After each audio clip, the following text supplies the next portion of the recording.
Every night, Jack Callahan tucked his children into bed and pretended their mother might walk through the door tomorrow. 3 years of this lie, and he still couldn't bring himself to move her coffee mug from the kitchen counter. Jack was a mechanic who could fix anything with an engine, but he couldn't fix the silence that filled his house after Sarah died. He built homes for other families during the day, then came back to his own broken one each evening. When Claire Benton arrived to care for his aging father, she wasn't supposed to notice how Jack's kids ate cereal for dinner again. She wasn't supposed to stay and help with bedtime stories. And she definitely wasn't supposed to need a place to live when the storm destroyed her apartment. Jack made her an offer that sounded practical but felt desperate. He would build her a home if she would help his children remember what it felt like to have a mother's touch. Two broken people trying to create something whole.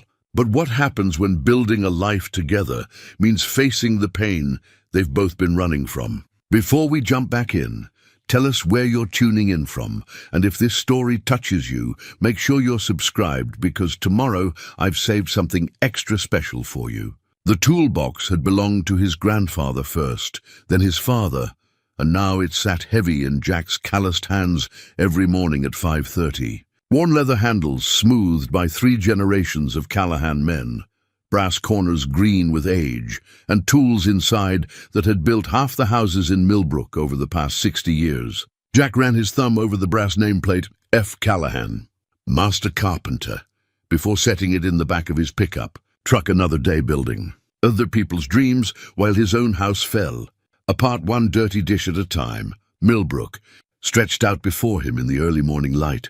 A town of 4,000 souls where everyone knew your business before you did. White steeples rose above maple trees, and front porches held rocking chairs that had witnessed 3 generations of gossip. It was the kind of place where people waved from their cars and brought casseroles when tragedy struck, though the casseroles had stopped coming about 2 years ago. Even small-town sympathy had its limits. Jack's truck rumbled past Miller's Hardware, where old Pete was already sweeping the sidewalk, past the elementary school, where his kids would stumble through another day without their mother's gentle morning rituals. The Brennan House project loomed ahead, a custom kitchen renovation that would take 3 weeks and pay enough to cover Emma's art supplies and Tommy's growing appetite for another month. He pulled into the driveway and sat for a moment, engine ticking as it cooled. Through the window, he could see Mrs. Brennan arranging fresh flowers in her breakfast nook, humming while her husband read the paper. Their morning dance of contentment looked so easy, so natural. Jack wondered if he and Sarah had looked like that to outsiders before the accident. The memory hit him sideways, as they always did. Sarah laughing over coffee, flour in her dark hair from making pancakes. Tommy, barely 2 then, smearing syrup on everything within reach, while Emma practiced spelling words aloud. The kitchen table covered in homework and art projects and the comfortable chaos of family life. Jack shook his head and grabbed his toolbox. Work was the cure for memory.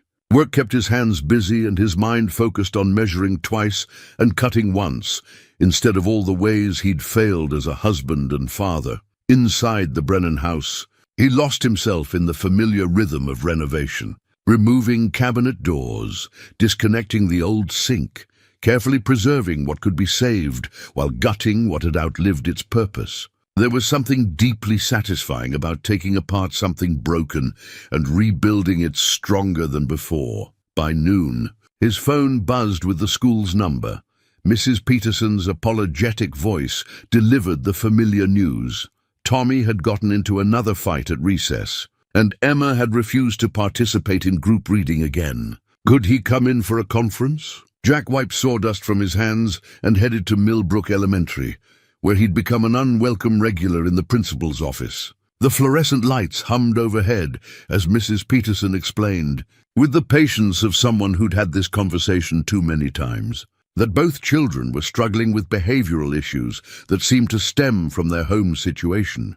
They need stability, Mr. Callahan, she said gently. Consistent meal times, help with homework, someone who's emotionally available. I know you're doing your best, but I'm not enough. Jack's voice came out rougher than intended. I know that, Mrs. Peterson. Believe me, I know. Tommy sat in the chair beside him, 5 years old, with Sarah's green eyes and his own stubborn chin, swinging his legs and staring at his untied shoes. Emma had been sent back to class, but Jack had seen the tears she'd wiped away when she thought no one was looking. The drive home was silent, except for Tommy's occasional sniffles. At 8 and 5 years old, his children were bearing the weight of loss that most adults couldn't handle. And Jack, for all his skill with hammers and saws, couldn't seem to build them the security they desperately needed. Home was a 2-story colonial that Sarah had loved for its original hardwood floors and deep front porch. Now it felt too big and too quiet, filled with echoes of laughter that had died 3 years ago. Jack stood in the kitchen doorway, looking at the sink full of dishes he'd meant to wash last night, the unopened mail scattered across the counter, and Sarah's coffee mug sitting exactly where she'd left it on that final Tuesday morning. The mug was white ceramic with a chip on the handle, painted with faded purple flowers that Emma had chosen at a craft fair when she was 4. Sarah had used it every single morning for 6 years, filling it with coffee that was too strong and adding cream until it turned the color of sand. Jack had bought her nicer mugs over the years, elegant ones from the boutique in town, insulated ones that kept coffee hot for hours, but she'd always reached for the chipped one with Emma's flowers. He couldn't bring himself to move it. Some days he caught himself setting out a second mug beside his own before remembering. Other days he avoided the kitchen entirely, feeding the kids cereal in the living room while cartoons played on the television. The front door opened with the familiar squeal of hinges that Jack kept meaning to oil. His father's voice boomed from the entryway, gravelly with age and stubbornness.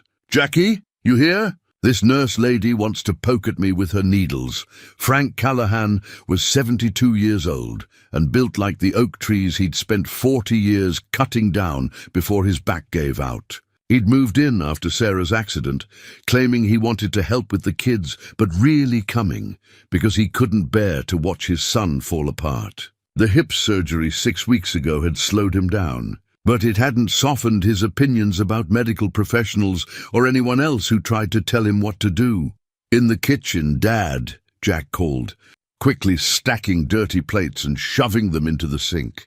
She appeared in the doorway like something from a different world, soft where his life had grown hard, gentle where his voice had turned rough. Claire Benton was maybe 35, with auburn hair pulled back in a practical ponytail and eyes the color of storm clouds. She wore scrubs decorated with tiny cartoon animals and carried a medical bag that had seen better days.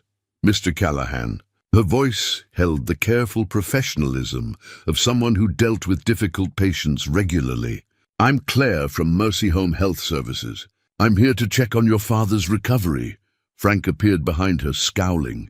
"Told her I'm fine, but she won't listen. These medical people never listen." Claire smiled with the patience of a saint. "Your surgeon wants to make sure the hip is healing properly. Mr. Callahan, it'll just take a few minutes." Jack found himself studying her face, noting the tired lines around her eyes and the way she held herself like someone who'd learned to be strong, out of necessity rather than choice. There was something familiar about that posture. He saw it in his own mirror every morning. "You can use the living room," Jack offered. "Kids won't be home from school for another hour." As Claire helped Frank settle into his chair and began her examination, Jack retreated to the kitchen to finally tackle those dishes. Through the doorway, he could hear her gentle questions about pain levels and mobility. Frank's gruff responses gradually softening under her genuine concern. "Your incision looks good," Claire was saying. "But I can see you're not doing the physical therapy exercises Dr. Martinez prescribed. Don't need exercises. Been walking just fine for 72 years. Hip replacement changes things, Mr. Callahan. Without proper therapy, you could lose mobility permanently." There was a long silence, then Frank's resigned sigh. "Fine, show me the exercises." "But I'm not wearing any of those ridiculous workout clothes." Jack smiled despite himself. Sarah had been the only person who could manage his father's stubbornness with that same combination of firmness and respect. Watching Claire work, he felt an unexpected stab of gratitude for her patience. The school bus wheezed to a stop outside, and Jack dried his hands on a dish towel.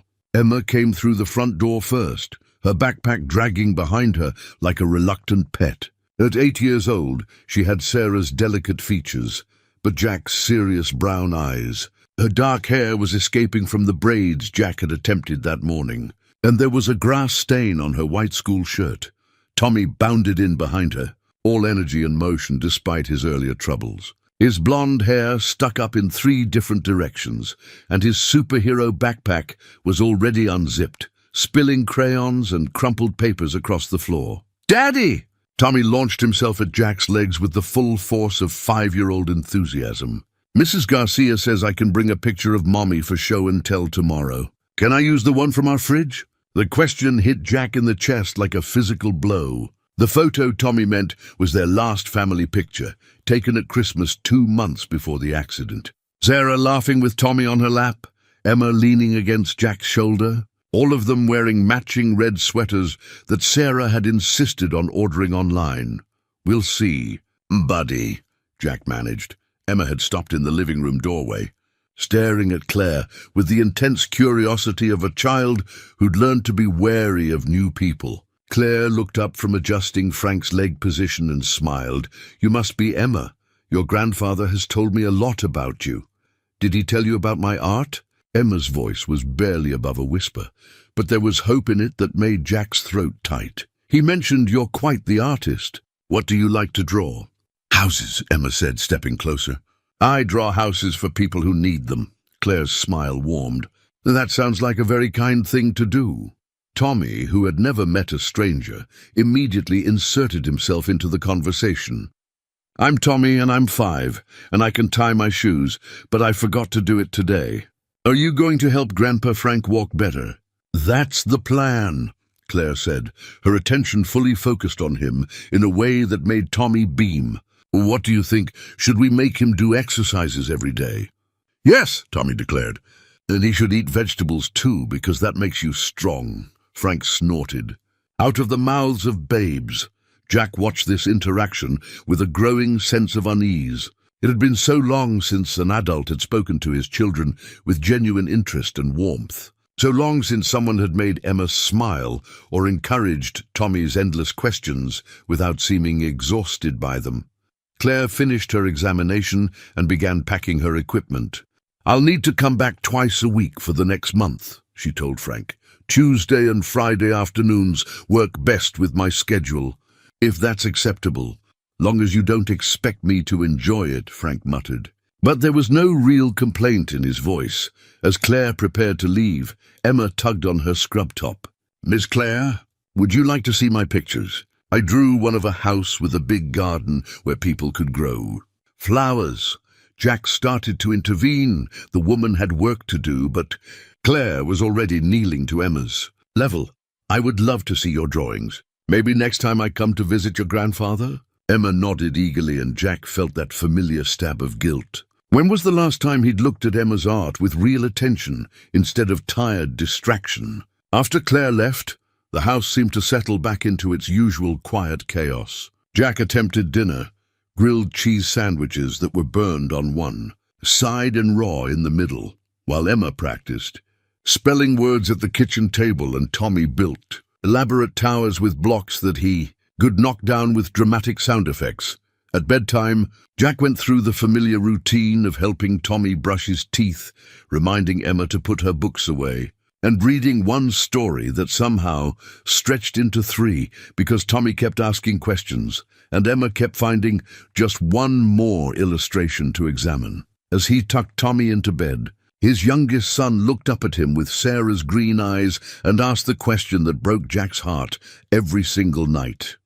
"Daddy, is Mommy coming home tomorrow?" Jack smoothed Tommy's blonde hair, choosing his words carefully. They'd had conversations about death and heaven and how Mommy was watching over them, but 5-year-old minds struggled with permanence. "Nobody. Mommy can't come home anymore, but she loves you very much, and she's always going to be in your heart." Tommy nodded solemnly, then brightened. "I liked Miss Claire. She smells like the soap Mommy used to use." In Emma's room, Jack found his daughter sitting up in bed, a sketchbook balanced on her knees. She was drawing with intense concentration, her tongue poking out the corner of her mouth in an expression that was pure Sarah. "What are you working on, sweetheart?" Emma held up her drawing, a house with careful windows and a front door painted bright blue. In the yard, stick figures played, a tall man, 2 children, and a woman with long hair.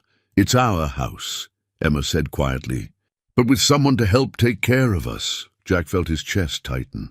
"Emma, I know Mommy can't come back," she interrupted, her voice matter-of-fact in the way children could be when discussing devastating truths. "But Miss Claire was nice to us. And Grandpa Frank likes her. And she didn't look at us like we were broken." The observation was too astute for an 8-year-old, and it cut Jack to the bone.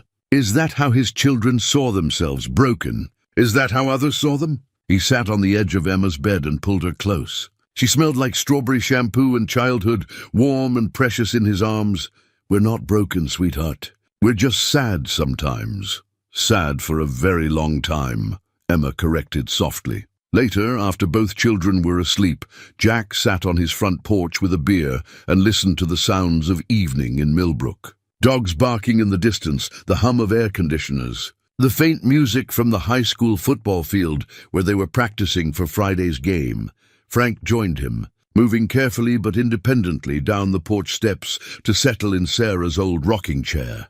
"That nurse seems competent," Frank said, which was high praise coming from him. "Yeah, she does." Kids took to her. "Yeah." They sat in comfortable silence for a while. 2 men who'd learned to communicate more through what they didn't say than what they did. "Jackie," Frank said eventually, "you can't keep living like this."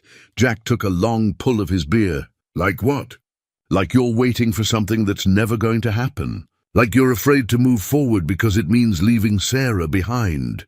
The words hung in the humid evening air between them. Jack stared at the house across the street, where the Morgans were visible through their kitchen window, cleaning up after dinner together, their movements synchronized by years of shared routine. "I don't know how to do this without her." "Dad?" Frank reached over and patted his son's shoulder with a weathered hand. "You don't have to do it without her, son. Sarah's part of who you are now, part of who those kids are. But being stuck isn't honoring her memory.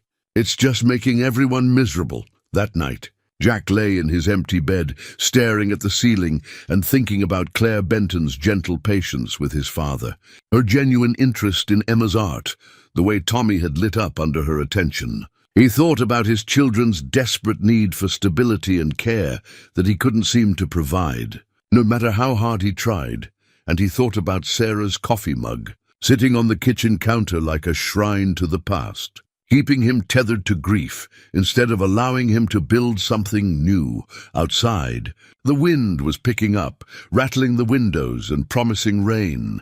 Jack closed his eyes and tried to imagine a different kind of tomorrow, one where his children woke to the sound of someone humming in the kitchen, where homework got finished without battles, where bedtime stories came with gentle voices and patient answers to endless questions. It felt like hoping for a miracle. But maybe, Jack thought as sleep finally claimed him, miracles sometimes came disguised as practical solutions to impossible problems. "The thing is, I don't really need a cottage for Dad. What I need is help with Emma and Tommy, someone who knows how to take care of people, who doesn't look at them like they're problems to be solved." He set down his coffee cup and met her eyes directly. "You need a place to live. I need someone who can help my kids remember what it feels like to have someone care about them the right way. I could build you a home, a real home, not just a place to sleep. And in return, I'd help take care of your children," Claire finished softly. "Not as a job," Jack said quickly. "Not as a nanny or housekeeper, as someone who actually gives a damn about whether Tommy learns to tie his shoes and whether Emma feels proud of her artwork." Claire stared at him, trying to process what he was offering. It wasn't just shelter, it was belonging. It was being part of something instead of always being on the outside looking in. "That's a big commitment," she said carefully. "For both of us." "Yeah, it is." Jack's voice was steady, but she could see the vulnerability in his eyes. "I'm not asking you to replace their mother. I'm asking you to help me give them the kind of stability they need to heal." From the living room came Tommy's laughter and Emma's patient voice explaining some game to her grandfather. The sounds of a family functioning, healing, learning to be whole again. Claire thought about the photograph in her medical bag, her ruined apartment window with its torn curtains. She thought about all the temporary places she'd lived, all the times she'd had to start over with nothing but determination and whatever she could carry. This felt different. This felt like someone was offering her roots instead of just shelter. "I'd want my own space," she said. "My own kitchen, my own front door." Absolutely. And we'd need to set boundaries. Clear expectations about what this arrangement means and doesn't mean. Jack nodded.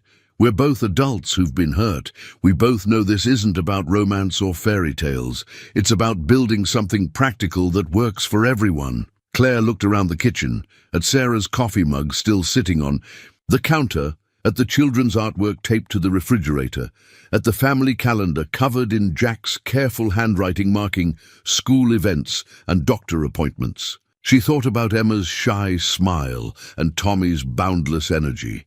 She thought about Frank's gruff acceptance and the way he'd called her competent, the highest praise she'd ever heard him give anyone, and she thought about Jack himself.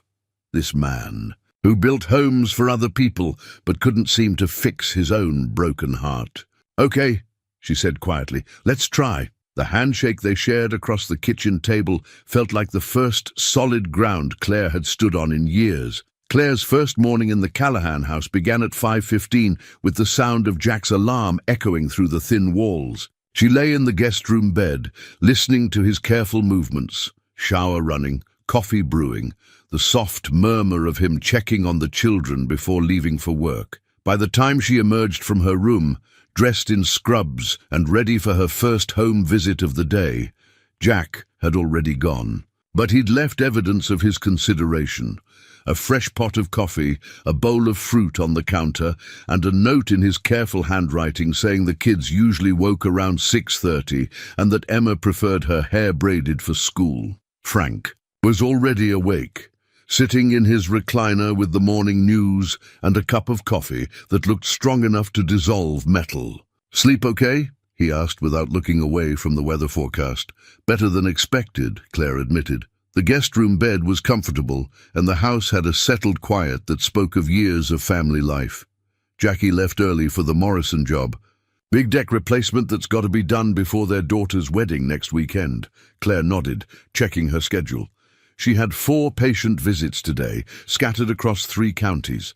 But her first appointment wasn't until 9, which meant she'd be here when the children woke. At 6:37, she heard Emma's voice from upstairs, patient and resigned. "Tommy, you have to get dressed. We can't be late again. I don't want to wear the red shirt." Tommy's voice carried clearly through the old house. "It makes me look like a fire truck." Claire climbed the stairs, following the voices to Tommy's room, where she found Emma trying to negotiate with her 5-year-old brother, who was sitting on his bed in superhero underwear, arms crossed in determined rebellion. "Good morning," Claire said from the doorway. Both children looked up, and she saw surprise cross their faces, as if they'd forgotten she was staying with them. "Miss Claire!" Tommy brightened immediately. "Emma's trying to make me wear the ugly red shirt." "It's not ugly," Emma said, but without much conviction. "Daddy laid it out last night." Claire studied the shirt in question, a faded red polo that had clearly seen better days, with a small stain near the collar and one button hanging by a thread. "You know what?" she said, walking to Tommy's dresser. "I think you need something special for today. What's your favorite color?" "Blue," Tommy announced, "like Superman's cape." Claire found a navy blue t-shirt with a small dinosaur on the front, clean, properly fitted, and much more appropriate for a 5-year-old's personality. "Perfect. And Emma, would you like help with your hair? I used to be pretty good at braids." Emma's face lit up with cautious hope. "Daddy tries, but they always come out crooked." 20 minutes later, both children were dressed, fed, and ready for school. Emma's hair was braided into 2 neat plaits tied with ribbons Claire had found in the bathroom drawer, and Tommy wore his dinosaur shirt with obvious pride. "You look beautiful, sweetheart." Claire told Emma as she handed her lunch bag. "So do you, Tommy," she added, adjusting his backpack straps. "Very handsome." The simple compliments seemed to surprise both children, as if they weren't used to having their appearance noticed and praised. At the bus stop, Claire watched other parents with their children, mothers smoothing hair and adjusting jackets, fathers checking backpacks and offering last-minute reminders. The routine intimacy of it made her chest tight with longing. When she returned to the house, Frank was attempting his physical therapy exercises with obvious frustration. "Need help?" Claire offered. "Can't get my leg to do what that doctor wants," Frank grumbled. "Feels like I'm trying to bend a rusty hinge." Claire knelt beside his chair and gently guided his movement, her professional training taking over. "The hip joint is still healing. We need to work with it, not against it." As they worked through the exercises, Frank began talking about his son, not directly, but in the sideways manner of men who'd learned to communicate through subtext. "Jackie's been carrying too much weight since Sarah passed," he said, watching Claire adjust his leg position. "Man wasn't meant to do everything alone." "The children seem to be adjusting well," Claire said carefully. 2 weeks into their arrangement, Claire had fallen into a rhythm that felt surprisingly natural. Morning coffee with Frank, while the children got ready for school. Patient visits throughout the day, returning in time to help with homework and dinner preparation. The guest room had begun to feel less temporary, filled with her few rescued belongings and new purchases that made the space more personal. But it was Saturday morning, when she truly understood how much the family dynamics had shifted. She woke to the sound of Emma's voice drifting up from the kitchen, carefully reading what sounded like a recipe aloud. Curious, Claire dressed and went downstairs to find both children standing on chairs at the counter, surrounded by flour, eggs, and what appeared to be the aftermath of a baking explosion. "What are you two up to?" Claire asked, trying not to smile at the mess. "We're making pancakes for everyone," Emma announced proudly, her face dusted with flour. "Tommy wanted to surprise you and Daddy and Grandpa Frank." Tommy nodded enthusiastically, his hands covered in sticky batter. "I'm helping!" "I cracked the eggs all by myself." Claire looked at the kitchen, flour on every surface, eggshells in the bowl, and what might have been milk puddles spreading across the floor. A month ago, she would have immediately started cleaning, but something about their earnest pride made her grab an apron instead. "Pancakes sound wonderful. Want some help making them extra special?" For the next hour, they worked together to salvage the batter and create actual edible pancakes. Claire showed Emma how to test the griddle temperature and taught Tommy the proper way to flip without creating a mess. They made Mickey Mouse shapes with the batter, and both children giggled when Claire attempted a heart shape that looked more like a lopsided flower. Jack appeared in the doorway just as they were plating the final batch, his hair still messy from sleep and surprise clear on his face at the scene before him. "Did you make breakfast?" he asked, looking from the children to Claire. "We all made breakfast," Emma corrected, beaming with pride. "Miss Claire taught us how to make them fluffy." Tommy held up a pancake that was roughly the shape of Texas. "This one's for you, Daddy." As they gathered around the table, Frank grumbling good-naturedly about being woken by the smell of food, Claire felt something shift in her chest. This wasn't her family, not really. But sitting here in the morning light, watching Tommy syrup his pancakes into soup while Emma carefully cut hers into perfect bites, it felt like belonging. Later that afternoon, while Jack worked on cottage plans at the kitchen table and Frank napped in his chair, Claire found herself organizing the children's clothes. Emma's dresser drawers were a jumbled mess of outgrown items and clothes that had never fit properly. Tommy's room wasn't much better. Drawers that stuck, clothes that were too small or worn beyond repair. She made a mental list of what they needed, then drove to the discount store in the next town over. It wasn't about expensive clothes, just things that fit properly, weren't stained, and made the children feel good about themselves. When Jack found her that evening, folding small shirts and jeans in the living room, he stopped short. "You didn't have to do that," he said quietly. "I know. I wanted to. How much do I owe you?" Claire looked up at him, seeing the pride warring with gratitude in his expression. "Nothing. It was a gift, Claire. Jack, When was the last time either of your children had clothes that actually fit them properly? He was quiet for a long moment, watching her fold a small pink sweater that would replace the one Emma had been wearing that was 2 sizes too small. I don't know, he admitted. Sarah always handled their clothes. After she died, I just grabbed whatever looked close to the right size. I'm not criticizing you. I'm just helping. That night, after the children had gone through their new clothes with excitement that broke Claire's heart, Jack found her on the porch again. This time, he brought 2 beers. I need to ask you something, he said, settling into the chair beside her.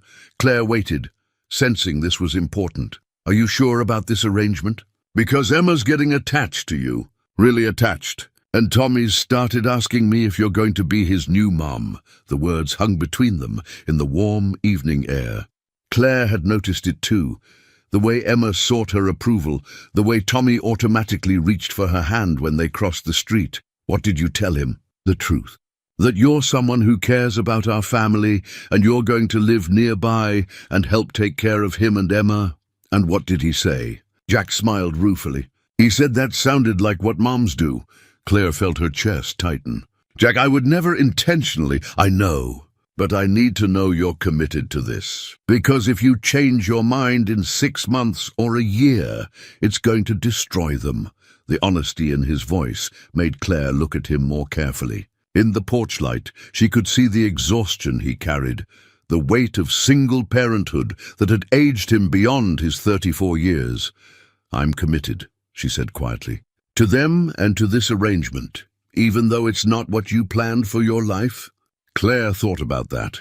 Nothing about my life has gone according to plan. My marriage, my career, losing the apartment, none of it was what I expected. But this feels right in a way nothing has for a long time. Jack nodded slowly. Good, because I found something today. He reached into his shirt pocket and pulled out a small wooden box, polished smooth by years of handling.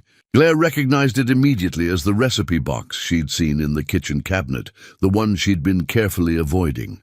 Sarah's recipes, he said simply. Emma mentioned you've been cooking dinner every night, but you've been making different things. I thought maybe you'd want to try some of Sarah's favorites. Claire stared at the box, understanding the magnitude of what he was offering.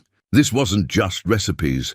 It was access to Sarah's kitchen wisdom, her family traditions, the meals that had made this house a home. Are you sure? Emma asked me last week why your spaghetti sauce tastes different from Mommy's. She wasn't complaining. She said she likes yours too. But she missed the way Sarah made it. Jack's voice was quiet but steady. I realized I want them to remember Sarah's cooking, but I also want them to have good food now. Maybe you could use some of both. Claire accepted the box with careful hands. The wood was warm and smooth, and she could see where years of use had worn the corners soft. There's a meatloaf recipe in there that Tommy used to beg for, Jack said. And Sarah's chocolate chip cookies. Emma hasn't had those since before the accident. That night, alone in the guest room, Claire opened the recipe box and found herself transported into another woman's life. The cards were written in neat handwriting, some splattered with sauce or dusted with flour from years of use. Notes in the margins. Tommy loves extra cheese, and Emma's favorite make double batch, and Jack's birthday cake surprise him. It was intimate in a way that made Claire feel like an intruder, but also deeply moving. Sarah had been a woman who cooked with love, who paid attention to her family's preferences and created traditions around food. At the bottom of the box, Claire found a card that made her breath catch. Written in the same careful handwriting, for whoever comes after me, love them well. They deserve happiness, and so do you, Sarah. Claire stared at the card for a long time, wondering when Sarah had written it and what had prompted such foresight. Had she sensed something was going to happen to her? Or was it simply the wisdom of a woman who understood that life was unpredictable and love shouldn't die with the people who carried it? The next Sunday, Claire decided to try Sarah's meatloaf recipe. She found all the ingredients except one, a particular brand of breadcrumbs that the recipe specified. After checking 3 stores, she finally located them at a small market on the edge of town.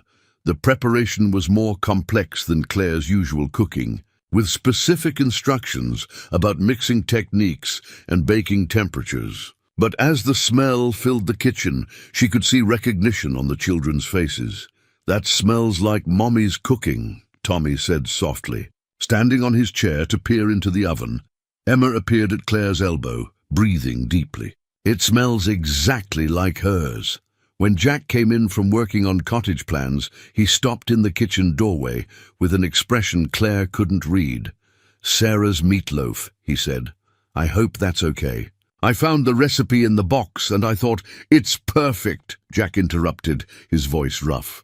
"I haven't smelled that in this kitchen for 3 years. Dinner that night felt different, weighted with memory, but also warm with new tradition. Tommy ate 2 helpings and announced it was just like Mommy used to make, but also different good. Emma was quieter, but Claire caught her smiling as she ate. Frank, who'd been unusually quiet during the meal, finally spoke up as Claire served the chocolate chip cookies she'd made from another of Sarah's recipes. "Sarah would like this," he said, looking directly at Claire. "She would like seeing her family being taken care of by someone who pays attention to the details that matter." Later, as Claire cleaned up the dinner dishes, she found Jack drying plates beside her, something he'd never done before during her stay. "Thank you," he said quietly, "for dinner, for understanding, for not trying to replace her, but not being afraid of her memory either." Claire rinsed another plate, choosing her words carefully. "She was part of making them who they are. I wouldn't want to erase that. Most people try to avoid talking about dead spouses. They think it makes things awkward. Death is only awkward for the living," Claire said.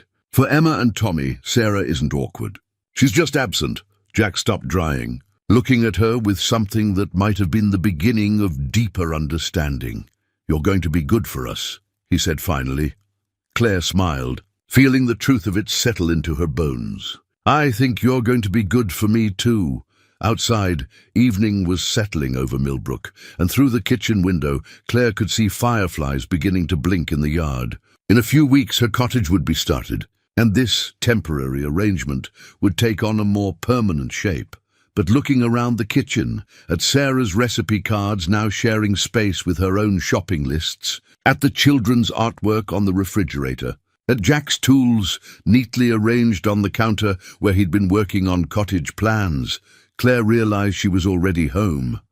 The morning Jack broke ground on Claire's cottage, he invited her to witness the laying of the foundation stone. It was a Tuesday in early June, with the kind of clear sky that promised a scorching afternoon, but started cool and promising. Claire arrived at the building site, carrying coffee in a thermos and Frank in her passenger seat, his first excursion beyond the house since his surgery. The location Jack had chosen was perfect, close enough to the main house to feel connected, far enough away to provide privacy, with a view of the small pond that reflected morning light like scattered diamonds. "It's beautiful," Claire said, stepping out of her car and surveying the cleared area where her future home would stand. Jack was already working, his shirt damp with sweat despite the early hour. He'd marked the foundation corners with stakes and string, creating a rectangle that looked impossibly small on the ground, but would become her entire world. 800 square feet doesn't look like much from up here," Jack said, wiping his hands on his jeans. "But it'll feel bigger once the walls go up."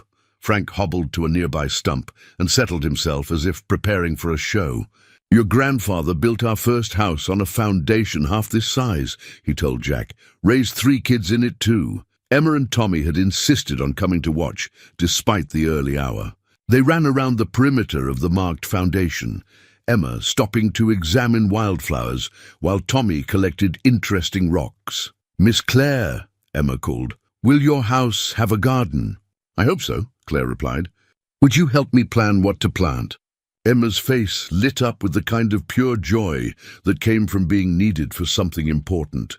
Jack knelt beside a wheelbarrow and lifted out a large, flat stone, smooth and grey with veins of quartz running through it like silver threads. He'd carved something into its surface, though Claire couldn't make out what from her angle. "This is the cornerstone," he explained, positioning it carefully at the northeast corner of the foundation. It's tradition to lay it first and engrave it with something meaningful.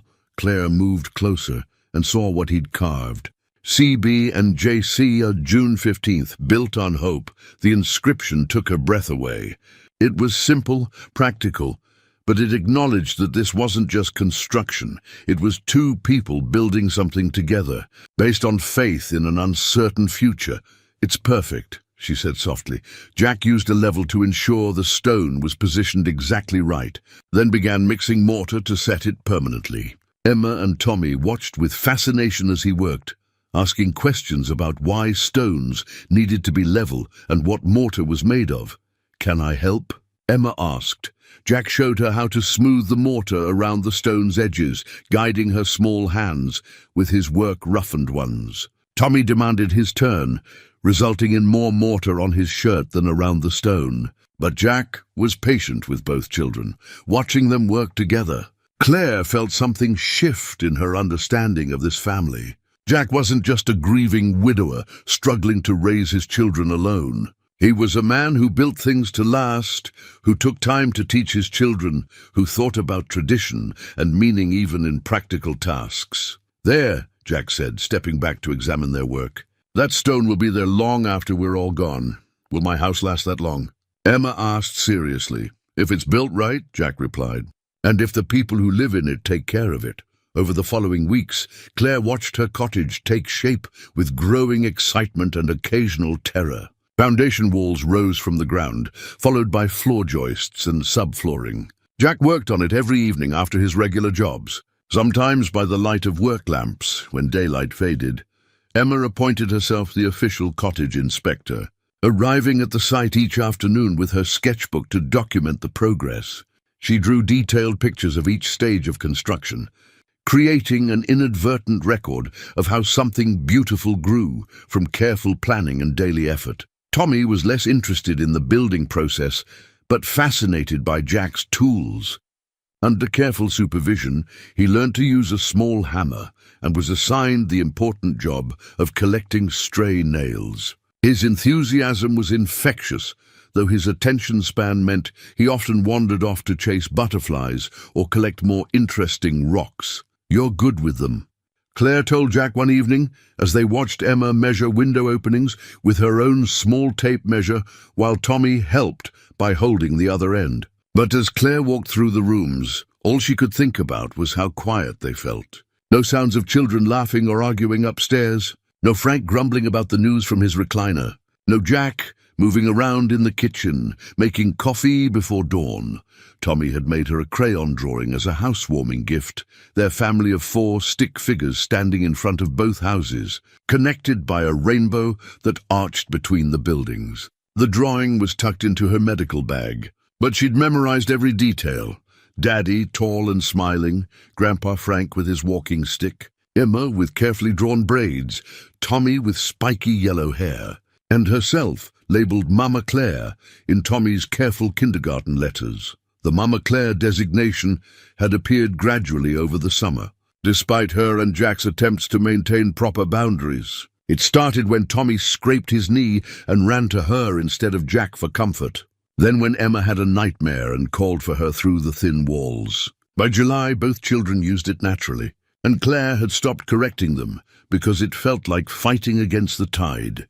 She was arranging her few belongings in the cottage bedroom when she heard Emma's voice outside. "Miss Claire, are you in your new house?" Claire opened the front door to find both children standing on her small porch. Emma holding a plate covered with a dish towel, and Tommy bouncing with barely contained excitement. "We brought you cookies," Emma announced. "I made them from Mommy's recipe." The chocolate chip cookies were slightly lopsided and definitely over-baked around the edges, but they were made with 8-year-old love and attention. Claire invited the children in for the grand tour, watching their faces as they examined every detail of the cottage. "It's like a fairy tale house," Emma said, running her fingers along the smooth wooden windowsill. "Small and perfect." Tommy climbed onto one of the kitchen chairs and declared himself the official tester of the cottage's spinning capabilities. "Everything works good," he announced after a thorough investigation. "Will you eat dinner with us tonight?" Emma asked as they prepared to leave. "Daddy's making spaghetti, but it's not very good when he makes it." Claire looked through her window toward the main house, where she could see Jack moving around the kitchen. The practical thing would be to decline, to start establishing the boundaries that living separately should create. "Please, Mama Claire," Tommy added, using the name that always melted her resolve. "I'll be over in a few minutes," she heard herself saying. Dinner at the main house felt both familiar and strange. Claire sat in her usual spot at the kitchen table, helping Tommy cut his spaghetti and listening to Emma describe her day at summer camp. But there was an undercurrent of change, an awareness that this domesticity was no longer assumed. After the children went to bed, Claire lingered on the front porch with Jack and Frank, reluctant to return to the cottage's solitude. "How does it feel?" Jack asked. "Having your own place again?" "Quiet," Claire admitted. "Really quiet," Frank snorted from his chair. "Damn sight too quiet around here too. House feels empty with you gone."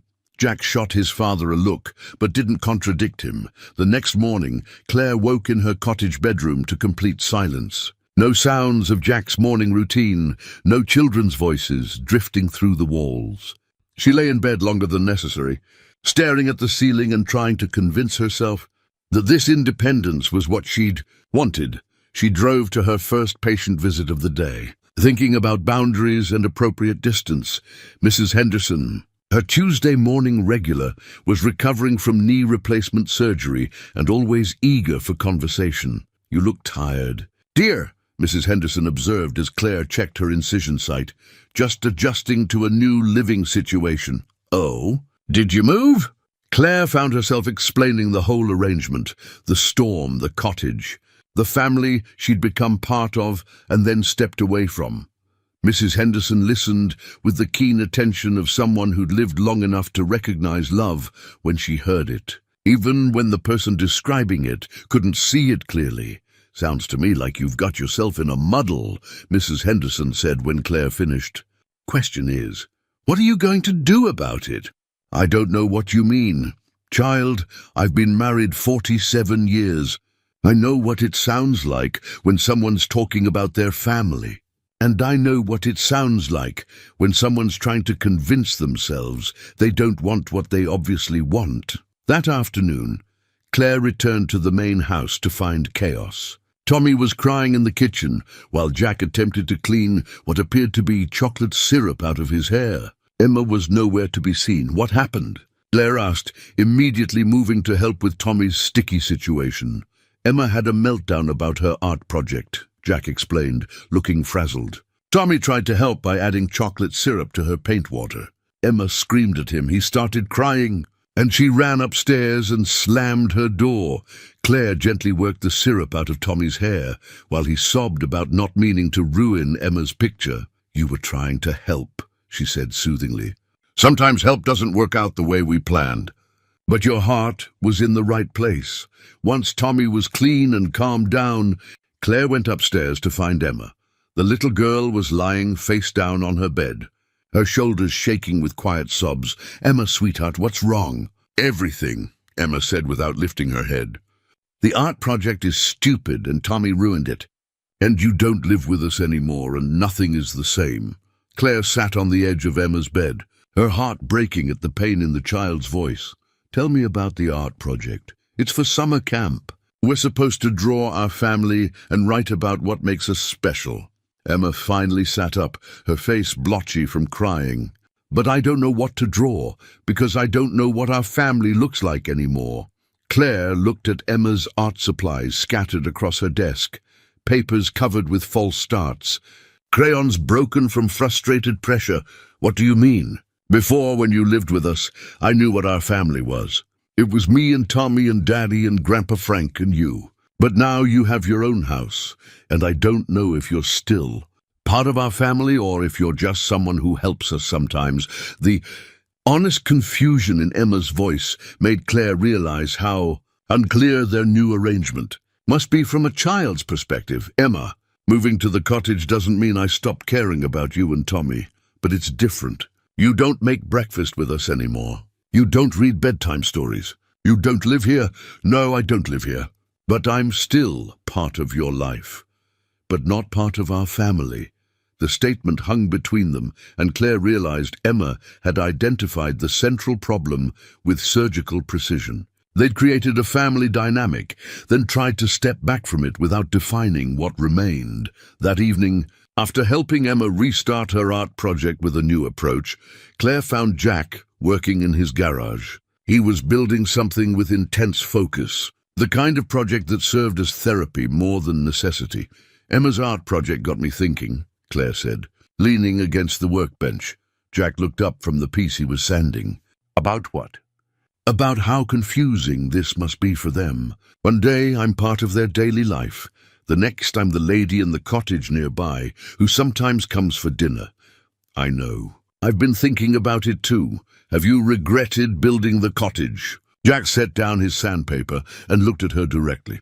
Every damn day since you moved into it. The honesty in his voice made Claire's heart skip. Jack, I know what we agreed to.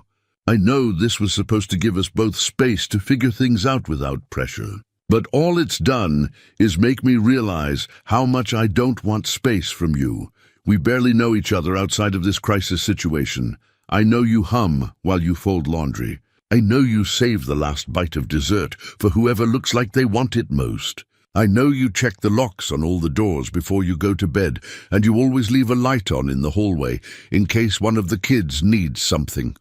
Those are just habits. Those are the things that make you who you are. And I know I want to keep discovering things like that for the next 50 years. Claire felt tears prick her eyes. This isn't what either of us planned. No, it isn't. I plan to stay stuck in grief forever, and you plan to keep your heart safe by not getting too attached. Jack stepped closer, his voice gentle but determined. But life doesn't care what we planned. I'm scared, Claire admitted. I've been hurt before. I've lost everything I thought was permanent. So have I, but I'm more scared of losing you because I was too afraid to ask you to stay. I don't mean in the cottage. I mean here, with us, as part of our family for real. Claire looked around the garage, at the evidence of Jack's craftsmanship and care. He built things to last, put thought and attention into every detail. That's what he was offering her. Not a temporary arrangement or a convenient solution, but something built to endure. What would that look like? She asked softly. Like what we had before, but without the pretense that it's temporary. Like Emma drawing our family in her art project without having to wonder if you belong in the picture. Through the garage window, Claire could see the cottage she'd lived in for exactly 1 week. It was beautiful, perfectly crafted, and completely wrong for what she actually wanted. I love that cottage, she said finally. I know. I put everything I had into building it for you, but I love this family more. Jack's smile was worth every risk she'd ever been afraid to take. The cottage completion party was Frank's idea. Though Claire suspected he'd been plotting with the children, she arrived home from her Thursday patient visits to find the backyard decorated with string lights and picnic tables borrowed from the church. Half the town seemed to be milling around, admiring Jack's craftsmanship and sampling covered dishes that had appeared as if by magic. Surprise! Tommy launched himself at Claire's legs with his usual enthusiasm. We're celebrating your house. Emma appeared at her side, beaming with pride. Daddy said we could invite everyone to see how beautiful your cottage is. Claire looked around at the gathering, neighbors she'd met through her nursing work. Families from Emma and Tommy's school, even Pete Miller from the hardware store.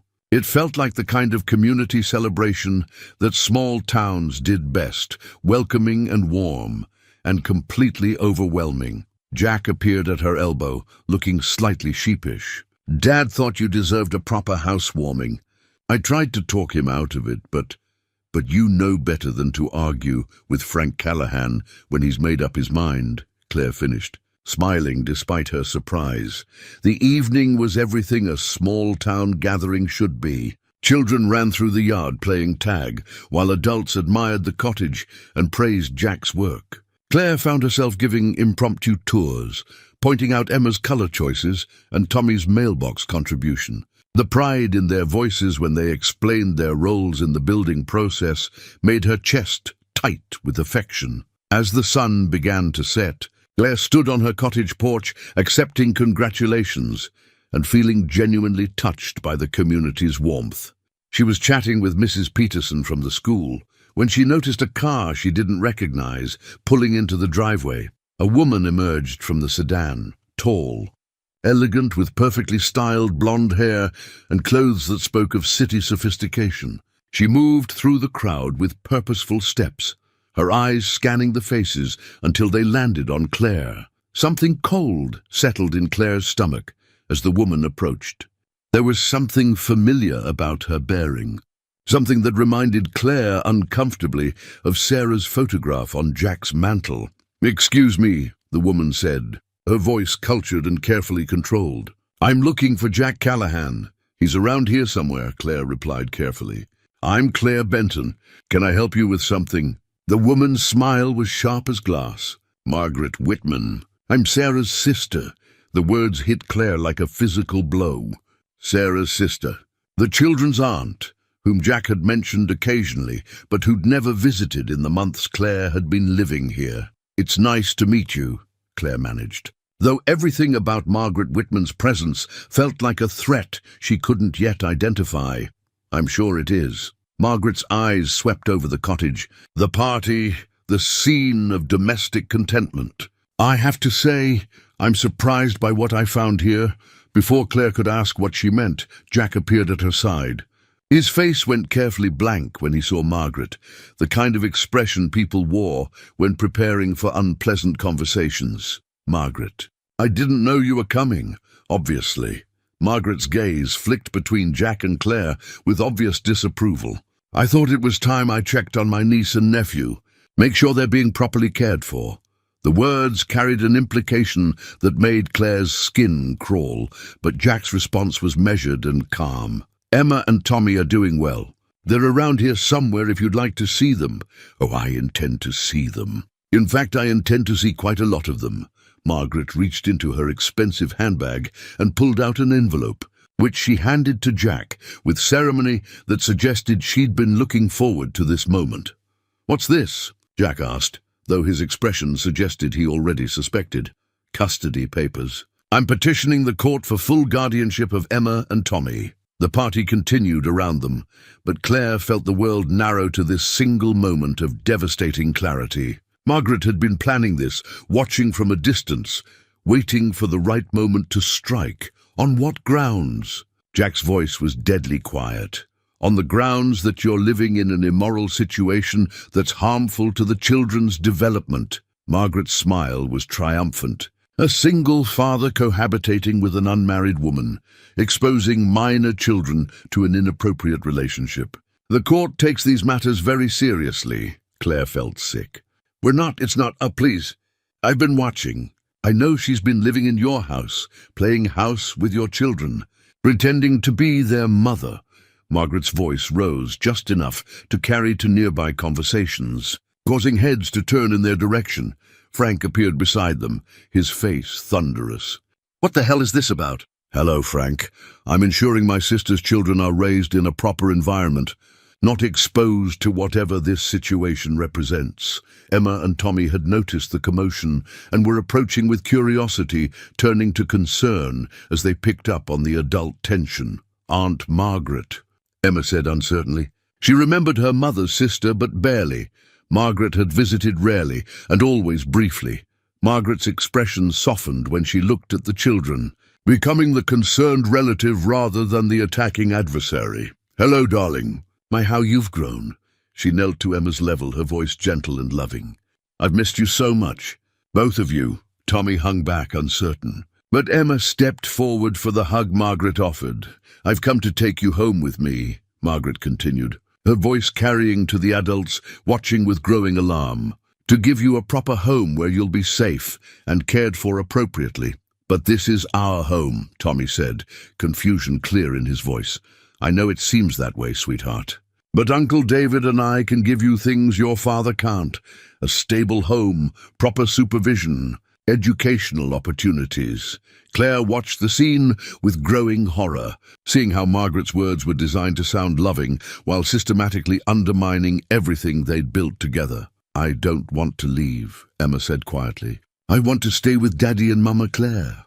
Margaret's eyes flashed with triumph at Emma's words. "And that's exactly the problem, darling. This woman isn't your mother, and it's not healthy for you to pretend she is." Jack stepped forward, his control finally cracking. "Margaret, you can't just show up here and—" "I can, and I am. The hearing is scheduled for 2 weeks from today. Until then, I'll be staying in town to document the situation and spend time with the children." She stood, smoothing her skirt with satisfaction. "I've already spoken to several concerned community members who are willing to testify about—" Claire didn't leave that night despite her resolve. She couldn't bring herself to disappear without saying goodbye to Emma and Tommy, and when morning came, she found both children sitting on her cottage porch waiting for her. "Are you going away?" Emma asked without preamble, her eyes red from crying. "Miss Claire, please don't leave us," Tommy added, his small voice breaking her heart. Claire knelt on the porch steps, pulling both children close. "I don't want to leave you. But sometimes grown-ups have to make hard choices to protect the people they love. But if you leave, Aunt Margaret will still try to take us away," Emma said with 8-year-old logic. "And then we won't have you or Daddy." The simple truth of it made Claire pause. Emma was right. Running away now might not solve anything and could leave Jack fighting the custody battle alone. Jack appeared at the cottage door, looking like he hadn't slept. "I've been thinking about what you said. About leaving. And Emma's right. Margaret isn't going to drop this just because you're gone. She'll find another angle, another reason why I'm unfit. This was never really about you. It's about her wanting my children." Claire studied his face, seeing determination where there had been desperation the night before. "I talked to my lawyer this morning," Jack continued. "Bob Henderson's handled my family's legal matters for 20 years. He says Margaret's case isn't as strong as she thinks, but we need to be smart about how we handle the next 2 weeks. What does that mean? It means we document everything, every interaction with the children, every attempt she makes to undermine our family, every moment that shows Emma and Tommy are happy and healthy here." Frank appeared behind Jack, moving more easily now that his hip had healed. "It also means we fight like hell instead of running away." Over the following days, Margaret made her presence felt throughout Millbrook. She took rooms at the inn and made a point of being visible around town, shopping at the grocery store, attending church, chatting with locals about her concerns for her poor niece and nephew. Her strategy became clear quickly. Present herself as the grieving sister who'd finally stepped up to rescue children from an inappropriate situation. She was subtle about it, never directly criticizing Jack, but asking leading questions that planted seeds of doubt. "Has anyone noticed whether the children seem confused about family roles?" she asked Mrs. Peterson at the school. "I'm just concerned about the psychological impact of the current living arrangement." She volunteered to help with the church bake sale, mentioning casually that she was looking forward to giving Emma and Tommy the stability of a traditional 2-parent home. Most devastatingly, she spent time with Emma and Tommy, taking them for ice cream and shopping trips that the children couldn't help but enjoy. She was careful never to criticize Jack or Claire directly in front of them, but she painted pictures of the life she could provide: private schools, music lessons, vacations to Disney World. "Wouldn't you like to have a mommy and daddy again?" she asked Emma during one of their outings, a conversation Emma innocently reported to Claire later. "But I do have a mommy," Emma had replied. "Mama Claire takes care of us, but wouldn't you like a real mommy? Someone who's married to your daddy?" The questions were designed to create doubt without being overtly manipulative, and Claire could see their effect on both children. Emma became quieter, more withdrawn. Tommy started asking why Claire didn't live in the big house anymore, if she was really their mama. Jack's lawyer, Bob Henderson, was a man in his 60s who'd practiced family law in small towns, long enough to see every variation of custody dispute. He met with Jack and Claire in his office above the hardware store, reviewing Margaret's petition with careful attention. "Her case isn't as strong as she's pretending," Bob said, settling his reading glasses on his nose. "But it's not without merit either. The cohabitation issue is problematic, especially in a conservative jurisdiction like this one." "We're not cohabitating," Claire protested. "I live in the cottage, which you moved into after living in Jack's house for how long?" 3 months. Bob made notes on his legal pad. "And the children call you what?" "Mama Claire," Jack said quietly. "But that started naturally. We never encouraged it." "I understand. But from the court's perspective, it looks like you've created a family structure without the legal foundation to support it. Margaret can argue that it's confusing for the children and potentially harmful." Claire felt sick. Every natural development in their relationship was being twisted into evidence against them. "What are our options?" Jack asked. Bob was quiet for a long moment, considering. "Honestly, your strongest defense would be to eliminate the grounds for her complaint. You mean Claire should leave? I mean you should get married." The words fell into the office like stones into still water, creating ripples of shock and possibility. "Married?" Claire's voice came out as barely a whisper.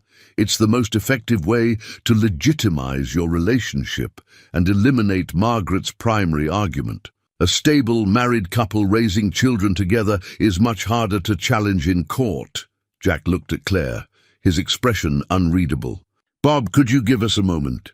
After the lawyer stepped out, Jack and Claire sat in silence, both processing what had been suggested. "He's talking about a marriage of convenience," Claire said finally. "A legal arrangement to protect the children. Is that what it would be?" "Convenient?" Claire looked at Jack, this man who'd offered her shelter in a storm and ended up offering her a family, who'd built her a home with his own hands and carved their initials in the foundation stone, who'd made her feel like she belonged somewhere for the first time in years. "I don't know," she said honestly. "Everything about us has been backwards. We became a family before we ever went on a date. We're talking about marriage to save your children's custody, not because we're in love, aren't we?" Jack's voice was quiet but direct. "In love, I mean?" The question hung between them, loaded with implications that went far beyond legal strategy. "I think I am," Claire admitted. "But is that enough? Is love that grew out of necessity and circumstance real enough to build a marriage on? My marriage to Sarah started with love and still fell apart when things got difficult. Maybe a marriage that starts with commitment and grows into love has a better chance." That evening, they called a family meeting, something they'd never done before, but that felt necessary given the circumstances. Frank, Jack, Claire, Emma, and Tommy gathered in the living room, the children sensing the seriousness of the moment, even if they didn't understand the details. "We need to talk about what's happening with Aunt Margaret," Jack began carefully. "She wants to take Emma and Tommy to live with her and Uncle David." "We don't want to go," Emma said immediately. "We want to stay here with you and Mama Claire and Grandpa Frank." "I know, sweetheart. But sometimes what we want isn't enough. We have to prove to a judge that this is the best place for you to live." Tommy looked confused. "Why does a judge get to decide where we live?" Frank leaned forward in his chair. "Because sometimes adults disagree about what's best for children, and judges help figure out the right answer." "What do we have to prove?" Emma asked, with the seriousness of a child who'd learned that adult problems could dramatically affect her life. Jack and Claire exchanged glances, both understanding that what they said next would change everything. "We have to prove that we're a real family," Claire said carefully. "That I'm not just someone who helps take care of you, but someone who's committed to being part of your family forever." "But you are part of our family," Tommy said with 5-year-old certainty. "I know that, and you know that, but the judge doesn't know that. So we need to make it official." Emma's eyes widened with understanding. "Are you and Daddy getting married?" The question was asked with such hope that Claire felt her heart clench. "We're thinking about it," Jack said. "But it would be different from most weddings. We'd be getting married to protect our family, to make sure we all get to stay together. Would you live in the big house with us instead of the cottage?" Tommy asked. Yes, Claire said, feeling the words settle into her bones with surprising certainty. Would you really be our mama then? Not just Mama Claire, but our real mama. Claire looked at these children who'd wormed their way into her heart so completely that she couldn't imagine a life without them. If you want me to be, Emma launched herself from her chair into Claire's arms with such force that they nearly toppled over. Tommy was right behind her, and suddenly Claire found herself buried under two children who were hugging her like their lives depended on it. Over their heads, she met Jack's eyes and saw her own emotions reflected there: love, terror, determination, and hope, all mixed together in equal measure. So we're really going to do this? She asked. We're really going to do this, Jack confirmed. Frank cleared his throat from his chair. About damn time. That night, after the children were in bed, Jack walked Claire to the cottage, perhaps for the last time as her separate residence. Are you sure about this? He asked as they stood on her small porch. No, Claire said honestly. I'm not sure about anything except that I love you and those children enough to fight for this family. Even if it means marrying me in a courthouse with a judge who's deciding our fate watching. Even then, Jack reached into his pocket and pulled out a small velvet box. I bought this after Bob suggested marriage. Not because I thought you'd say yes, but because I realized that even if this started as strategy, I want it to be real. Inside the box was a simple gold band with a small diamond, not flashy or expensive, but honest and enduring. Claire Benton, will you marry me to save my children and because I love you and can't imagine my life without you? Jack Callahan, yes. To all of it, yes. As he slipped the ring onto her finger, Claire realized that sometimes the most important decisions felt less like choices and more like recognition. Acknowledging what had already become. True in your heart, the courthouse in the county seat was an imposing brick, building that had witnessed decades of family disputes, and Claire felt its weight as they climbed the steps on the morning of the custody hearing. She wore her best dress, navy blue and conservative, and the engagement ring Jack had given her 3 days earlier. They'd decided to wait until after the hearing to get married, not wanting it to appear as a desperate last-minute maneuver. But Claire kept touching the ring for reassurance, a tangible reminder of the commitment they'd made to fight for their family. Emma walked between Jack and Claire, her hand firmly clasped in Claire's. She wore a pale yellow dress that brought out her eyes and carried a small folder containing something she'd insisted on. Preparing for the judge, I wrote a letter, she told Claire the night before, about our family, about why I want to stay. Tommy held Jack's hand, looking serious in his best button-down shirt and the bow tie Frank had insisted on buying him. At 5 years old, he didn't fully understand what was happening, but he knew it was important and scary.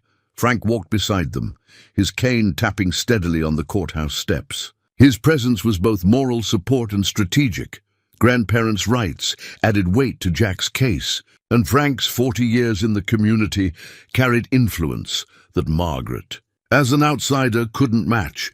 Inside the courthouse, they found Margaret already seated with her lawyer, a sharp-suited woman from the city who looked like she'd eaten nails for breakfast. Margaret wore an expensive suit and pearl earrings, every inch the successful professional woman who could provide stability and resources. Bob Henderson greeted them with quiet confidence, but Claire could see the tension around his eyes. Remember, he told Jack and Claire, answer only what you're asked, stay calm, and let the children speak for themselves if the judge addresses them directly. Judge Patricia Morrison was a woman in her 50s who'd presided over family court for over a decade. Her reputation was for fairness, but also for taking children's welfare seriously above all other considerations. She entered the courtroom with the kind of authority that made everyone sit straighter. This is a petition for custody modification, Judge Morrison began, reviewing the documents in front of her. Mrs. Whitman is seeking full guardianship of minors Emma Rose Callahan and Thomas James Callahan, currently in the custody of their father, Jack Michael Callahan. Margaret's lawyer, Ms. Patricia Vance, presented their case first. She painted a picture of concern and propriety, a sister stepping in to provide stability that a single father couldn't offer. Your Honor, Mrs. Whitman became concerned about the living situation when she learned that Mr. Callahan has been cohabitating with an unmarried woman, exposing the children to an inappropriate relationship that has confused their understanding of family structure. Ms. Vance presented photographs, images of Claire living in the main house, of family dinners, of Claire helping with homework. Innocent moments twisted to look improper. The children have begun calling this woman Mama Claire and indicating dangerous confusion about maternal roles. Mrs. Whitman can provide a stable, traditional two-parent home with appropriate moral guidance. Claire felt sick listening to their family life being dissected and criticized. Everything that had felt natural and loving was being presented as evidence of poor judgment and harmful exposure. When it was Bob Henderson's turn, he stood with the quiet dignity of a man who'd practiced law in small communities long enough to understand what really mattered, Your Honor. Mr. Callahan has been a devoted single father for 3 years, following his wife's tragic death. The children are thriving academically, socially, and emotionally. Ms. Benton is a licensed nurse who has provided stability and care during a difficult time. Bob presented school records showing improved grades and behavior, letters from teachers praising the children's adjustment, and testimony from community members about Jack's character and parenting. The relationship between Mr. Callahan and Ms. Benton has provided healing and stability for grieving children, not confusion or harm. Judge Morrison listened to both presentations with careful attention, making notes and asking pointed questions. When Margaret took the witness stand, she spoke eloquently about her love for her sister's children and her desire to honor Sarah's memory by providing proper guidance. Sarah would want her children raised in a stable environment, Margaret testified. She was very traditional in her values. This current situation, unmarried adults living together, children confused about family roles, it's not what she would have wanted. The implication that Claire was somehow betraying Sarah's memory hit like a physical blow. Claire saw Emma flinch in her seat, and Tommy looked confused by the adult conversation he didn't understand. When Jack took the stand, he spoke simply and directly about his love for his children and his commitment to their welfare. Emma and Tommy have been through tremendous trauma losing their mother, Jack testified. Ms. Benton helped them heal in ways I couldn't manage alone. She didn't replace Sarah, no one could, but she gave them stability and care when they needed it most. Under cross-examination, Ms. Vance tried to paint Jack as irresponsible and Claire as an opportunist, taking advantage of a vulnerable family. Isn't it true, Mr. Callahan, that you offered Ms. Benton housing in exchange for childcare services? I offered her housing because she lost her home in a storm. She provided care because she genuinely loves my children, and now you're conveniently engaged to be married, just in time for this hearing. Jack's jaw tightened. We're engaged because we love each other and want to build a life together. The timing has nothing to do with convenience. When Claire took the stand, her voice was steady despite her racing heart. I never intended to become part of this family, she testified. I was a home care nurse doing my job. But Emma and Tommy needed more than professional care. They needed someone to love them and help them heal. Ms. Vance attacked her motivations and qualifications. You have no children of your own, no formal training in child psychology. What makes you think you're qualified to replace their mother? I'm not replacing their mother, Claire replied firmly. Sarah will always be their mother. I'm just someone who loves them and wants to help them grow up feeling secure and valued. And if this custody arrangement fails, won't you just leave again as you've left every other situation in your life? The accusation was designed to wound, and it succeeded. Claire felt tears prick her eyes, but she kept her voice steady. I've learned that home isn't a place you live. It's people you love who love you back. Emma and Tommy are my home now. I would never leave them voluntarily. Frank's testimony was brief but powerful. I've watched my son raise those children for 3 years, and I've never seen them happier or more secure than they've been with Claire in our lives. She's not trying to replace Sarah. She's trying to help us all heal. The most difficult moment came when Judge Morrison addressed Emma directly. "Emma, I want you to tell me how you feel about your current living situation." Emma stood up slowly, clutching her folder. Her voice was quiet but clear. "Your Honor, I wrote you a letter about my family." She walked forward and handed the judge her carefully prepared document. Judge Morrison opened the folder and read silently while the courtroom waited. Claire could see Emma's drawing paper clipped to typed pages. The child had been thorough in her presentation. "Would you like to read part of your letter aloud, Emma?" Emma nodded and took her letter back, her hands shaking slightly as she read, "My name is Emma Callahan, and I am 8 years old. My mommy died when I was 5, and it was the saddest thing that ever happened. My daddy tried very hard to take care of me and Tommy, but we were all very sad all the time. Then Mama Claire came to help Grandpa Frank, but she helped all of us instead. She makes sure we eat good food and helps with homework and reads us stories. She doesn't try to be exactly like my mommy was, but she loves us the same way mommies love children. Aunt Margaret says our family is confusing, but it's not confusing to me. Daddy is my daddy, Grandpa Frank is my grandpa, Tommy is my brother, and Mama Claire takes care of all of us. That's what families do. They take care of each other. I don't want to go live with Aunt Margaret because this is my home. I want to stay with my family." By the time Emma finished reading, there wasn't a dry eye in the courtroom, including Judge Morrison's. Tommy had started crying quietly, and Claire had to fight to keep her composure. Judge Morrison addressed Tommy gently. "Tommy, do you understand what's happening today?" Tommy nodded seriously. "The judge lady has to decide if we get to stay with Daddy and Mama Claire, or if we have to go away with Aunt Margaret." "And what do you want?" "I want to stay home," Tommy said simply. "I want Mama Claire to keep making me pancakes and reading me stories and tucking me in at night." Judge Morrison looked at Margaret, whose face had crumpled during the children's testimony. "Mrs. Whitman, would you like to respond to what the children have said?" Margaret stood slowly, her composure finally cracking. "I just wanted what was best for them. Sarah was my sister, and I loved her so much. When she died, I thought I should step in, should honor her memory by raising her children properly." Her voice broke. "But listening to them today, I realize they're not confused about their family at all. They know exactly who loves them and takes care of them." Judge Morrison called for a brief recess after Margaret's emotional breakdown, and the courtroom buzzed with quiet conversations as people processed what they'd witnessed. Claire found herself in the hallway outside, trying to calm her racing heart while Jack paced nearby. "Did you see Margaret's face when Emma read that letter?" Frank asked quietly. "She looked like someone had just shown her what she was really doing."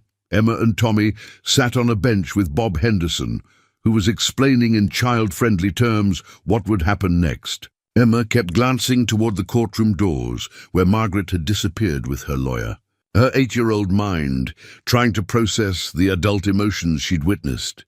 "Is Aunt Margaret going to stop trying to take us away?" Emma asked. "I don't know, sweetheart," Bob replied honestly. "But the judge heard everything you said, and she knows how much you love your family." When court reconvened, Judge Morrison had regained her professional composure, but Claire could see the impact of the morning's testimony in her expression. "Before I render my decision," Judge Morrison said, "I want to address some matters that have become clear during these proceedings." The courtroom fell silent. "Mrs. Whitman, I understand your concern for your niece and nephew, and I don't question your love for them. However, the children have made their wishes abundantly clear, and their current living situation appears to be providing the stability and care they need." Margaret sat with her hands folded, tears still evident on her cheeks. "Mr. Callahan, while your relationship with Miss Benton may have developed unconventionally, the evidence shows that both children have thrived under her care. Their grades have improved, their emotional well-being has stabilized, and they clearly view her as a maternal figure." Judge Morrison paused, looking directly at Emma and Tommy. "However, I'm concerned about the lack of legal clarity in this arrangement. While I see no evidence of harm to the children, I do see potential for future instability if the relationships between the adults remain undefined." Claire felt her stomach drop. Was the judge going to require her to leave after all? Therefore, I am denying Mrs. Whitman's petition for custody modification. Mr. Callahan will retain full custody of his children. The relief in the courtroom was palpable. Emma let out a small cheer, and Tommy clapped his hands. However, Judge Morrison continued, raising her hand for silence, I'm also ordering family counseling for all parties to ensure that the children's needs continue to be met as this family structure evolves. Claire felt Jack's hand find hers, squeezing tightly. Furthermore, given the testimony about Mr. Callahan and Ms. Benton's engagement, I strongly encourage you to formalize your relationship promptly. The children need legal security, and marriage would provide that. It wasn't exactly a court order to get married, but it was close enough. Mrs. Whitman, you have visitation rights as the children's aunt, should you choose to exercise them in a way that supports the family structure rather than undermining it. After the judge dismissed the court, the hallway outside became a scene of mixed emotions. Emma and Tommy ran to Claire, hugging her legs with fierce intensity. "We get to stay," Tommy shouted. "We get to stay with you and Daddy." Emma was crying happy tears. "I was so scared, Mama Claire. I was scared we'd have to leave." Claire knelt down and pulled both children close. "You're not going anywhere. We're a family, and families stick together." Margaret approached them hesitantly, her earlier aggression replaced by genuine remorse. "Jack, I owe you an apology. All of you." She looked at Claire directly. "I was so focused on what I thought Sarah would have wanted that I forgot to pay attention to what the children actually needed." Jack's expression was guarded, but not hostile. "Margaret, you can be part of their lives, but as their aunt, not as someone trying to replace their father. I know that now." Margaret knelt down to Emma and Tommy's level. "I'm sorry I scared you. I love you both very much, but I was wrong to try to take you away from your family." Emma, with the wisdom that children sometimes possess, stepped forward and hugged her aunt. "It's okay. We can still visit sometimes, right? You can come see our house and meet our friends." Margaret's composure cracked again. "I would like that very much." That evening, after all the legal drama and emotional upheaval, Claire found herself back in the cottage for what she realized might be the last time. Tomorrow, she would move back into the main house permanently, not as a temporary arrangement, but as Jack's fiancée and the children's soon-to-be stepmother. She was packing her few belongings when Jack appeared in the doorway. "Need help?" "Just about finished." Claire folded the last of her clothes into a box. "It's strange, isn't it? I lived here for such a short time, but it felt like home. It was your home. I built it for you." Claire looked around the cottage, the careful craftsmanship, the thoughtful details, the foundation stone with their initials carved into it. "What will we do with it now?" Jack smiled. "I was thinking it could be your studio. A place where you can work on your nursing charts without interruption, or just have some quiet time when you need it. And when Emma gets older and wants her own space, then it becomes Emma's teenage retreat. Or maybe a place for Tommy to bring his friends when he's older." Jack stepped into the cottage and pulled Claire into his arms. "The point is, it's ours. Part of our property, part of our future." Claire looked up at this man who'd built her a home before she'd even realized she wanted one, who'd offered her a family when she'd thought she was destined to always be alone. "Jack, are you sure about this?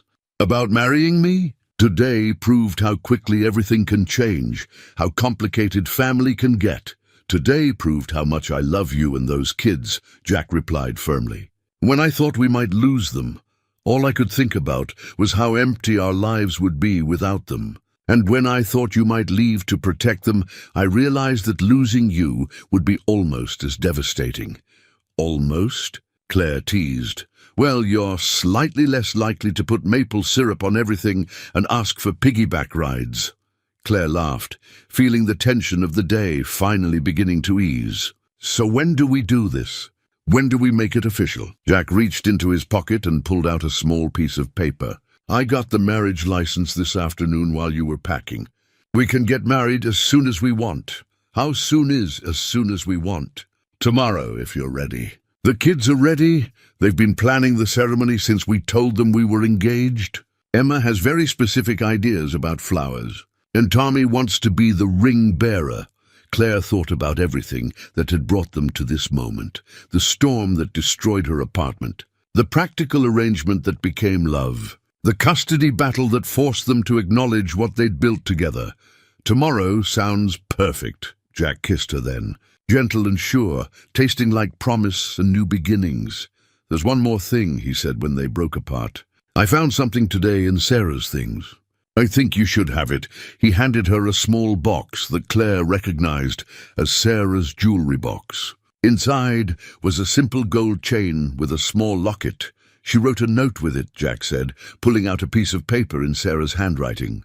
It says, "For the woman who comes after me, thank you for loving my children. They deserve all the happiness in the world, and so do you."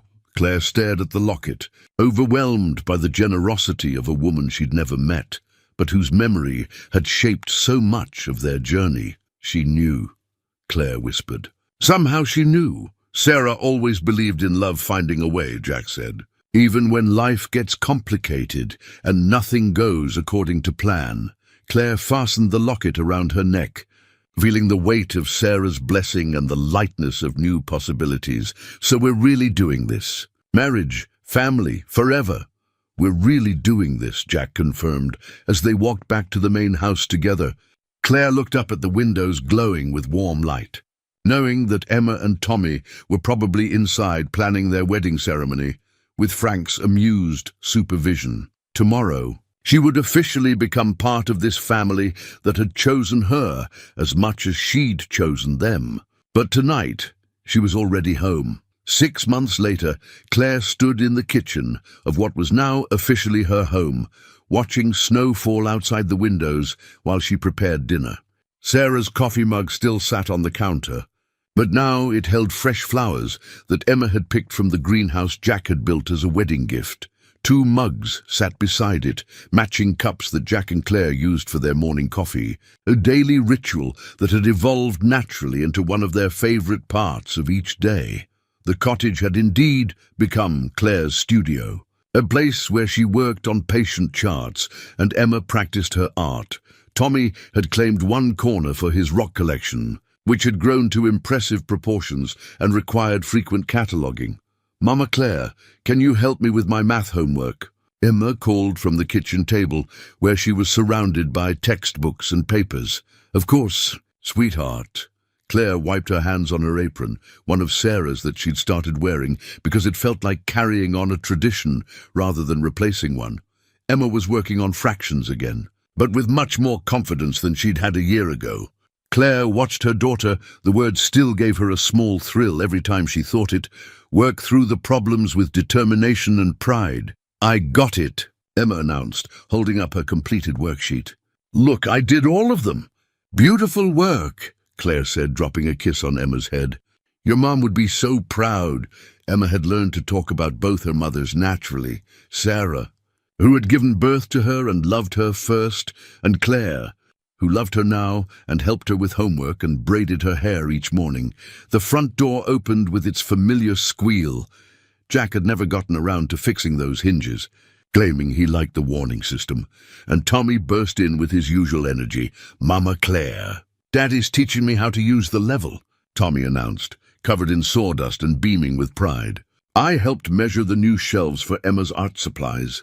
Jack appeared behind him, looking tired but content. His contracting business had grown over the past year, partly due to word of mouth from satisfied customers, and partly because people in Millbrook had decided they liked supporting a family man who'd found love after loss. "How was your day?" Jack asked, wrapping his arms around Claire from behind while she stirred dinner on the stove. "Good. Mrs. Patterson's incision is healing beautifully, and Mr. Johnson is finally doing his physical therapy without complaining." Claire leaned back against Jack's chest, still amazed by how natural this domesticity had become. "How about you?" Finished the Murphy deck, started planning the Henderson bathroom renovation, and had a very important conversation with a 5-year-old about the proper way to hold a measuring tape. Tommy had already moved on to building an elaborate structure with blocks, while Emma worked on a new drawing at the kitchen table.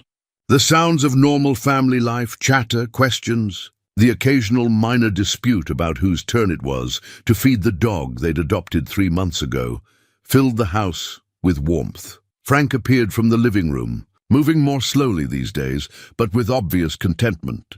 His health had improved dramatically over the past year, partly due to Claire's professional care, but mostly because he had purpose again, helping raise grandchildren and being part of a family that functioned. "Smells good in here," he announced, settling into his chair at the kitchen table.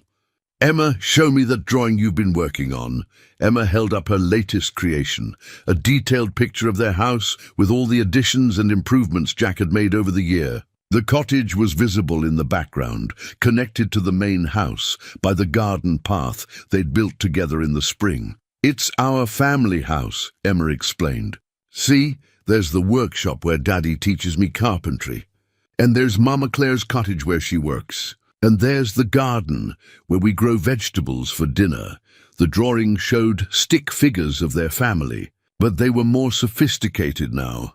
Emma's artistic skills had flourished under encouragement and art lessons that Claire had researched and Jack had budgeted for. "And see this?" Emma pointed to a small addition to the main house. "That's the new room Daddy's going to build." Claire felt Jack's arms tighten around her, and she smiled at Emma's announcement. They'd told the children just last week, but Emma had obviously been thinking about the implications. "What's the new room for?" Frank asked, though his knowing smile suggested he'd already figured it out. "For the baby," Tommy announced matter-of-factly. "Mama Claire has a baby in her tummy, and babies need their own rooms." Claire was 4 months pregnant, a surprise that had initially terrified her and Jack, but had quickly become a source of joy and anticipation. Emma and Tommy had taken the news with the adaptability of children who'd learned that families could grow and change in unexpected ways. "I'm going to teach the baby about rocks," Tommy continued, returning to his block construction. "And Emma's going to teach drawing. And we're both going to help with diaper changing," Emma added, with the authority of an 8-year-old who'd been researching baby care at the library. After dinner, as they went through their established evening routine, homework completion, bath time, story reading, Claire found herself marveling at how naturally they'd all adapted to being a blended family. Tommy still occasionally asked when his real mommy was coming home, but the questions came less frequently and with less pain. Emma had integrated both her mothers into her understanding of family, talking about Sarah's recipes and Claire's nursing work with equal pride. At bedtime, Claire sat on Emma's bed while Emma showed her the latest entry in the journal she'd been keeping. "I wrote about the custody hearing," Emma said, pointing to a page filled with her careful handwriting. "I wanted to remember how scared I was, but also how brave we all were." Claire read over Emma's account of that day, amazed by her daughter's insight and resilience. "And look at this," Emma said, flipping to a more recent page. "I wrote about when you and Daddy told us about the baby." The entry was titled "Our Family Keeps Growing," and included Emma's thoughts about being a big sister again and her plans for helping with the new baby. "I think the baby will be lucky to have you as a big sister," Claire said, tucking Emma into bed. "Do you think Mommy Sarah would be happy about the baby?" Emma asked quietly. Claire considered the question carefully. "I think she'd be happy that you and Tommy have a family that loves you and takes care of you. And I think she'd be excited about another person to love," Emma nodded seriously. "I think so too. I think she'd like that her children get to be big brother and big sister." In Tommy's room, the bedtime routine involved checking that all his stuffed animals were properly arranged and reviewing the day's rock findings. Tommy had discovered 3 new specimens during his afternoon adventures and needed to discuss their potential classifications. "Mama Claire, will the baby like rocks too?" Tommy asked as Claire pulled his covers up. "Maybe, or maybe the baby will like different things. What matters is that we'll love the baby no matter what they like, even if they like dolls instead of rocks." "Even if they like dolls instead of rocks." Tommy considered this seriously. "Okay, I'll still teach them about rocks, but if they want to play with dolls, That's okay too. Later, after both children were asleep, Claire and Jack sat on their front porch with Frank, watching the snow continue to fall. The cottage was barely visible through the white veil, but its windows glowed with warm light from the space heater Jack had installed for Claire's comfort during her evening work sessions. "Hard to believe it's been a year," Frank said, rocking slowly in his chair. "Feels like Claire's always been part of this family. Some people fit so naturally into your life that you can't imagine it without them," Jack said, reaching for Claire's hand. Claire thought about everything that had brought them to this moment: the storm, the practical arrangement, the custody battle, the marriage that had started as strategy and become the foundation of their life together. "I keep thinking about what might have happened if that storm hadn't destroyed my apartment," she said. "If I'd never needed a place to stay, you would have kept being the children's nurse," Jack said. "And I would have kept building other people's houses while mine fell apart. And Emma and Tommy would have kept taking care of each other instead of learning what it felt like to have adults take care of them." Frank added, "But it did happen," Claire said softly. "All of it. The storm, the arrangement, falling in love, fighting for our family. It all led to this." She placed her hand on her growing belly, feeling the small movements that reminded her daily of the new life they'd created together. "I used to think home was a place," she continued, "something you could lose in a storm or a divorce. But home is this: people who choose to love each other through all the complicated, messy, beautiful parts of life." Jack squeezed her hand. "I couldn't have built this with blueprints or tools. It took all of us building it together." Tommy appeared at the screen door in his pajamas, rubbing sleepy eyes. "I can't sleep.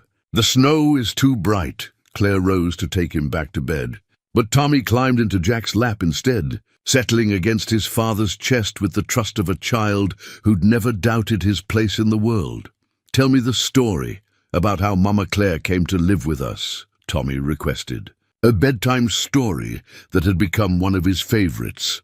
"Well," Jack began, his voice taking on the storytelling tone that both children loved, "there was a big storm, and the wind and rain were so strong that they blew apart Mama Claire's old house." Claire listened to her husband tell their story, how a practical arrangement had become love, how strangers had become family, how loss had eventually led to healing and new beginnings.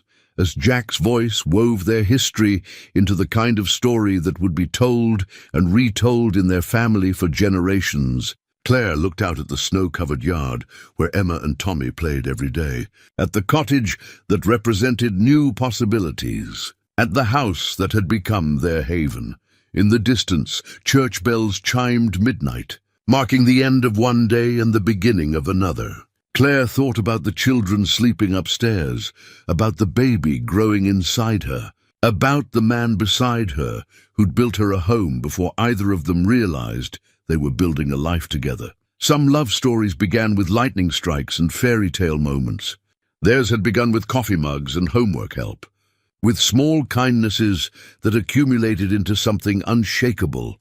And as Tommy drifted back to sleep in his father's arms and Frank's gentle snoring indicated he'd found peace in his chair, Claire understood that the best homes weren't just built with careful planning and quality materials.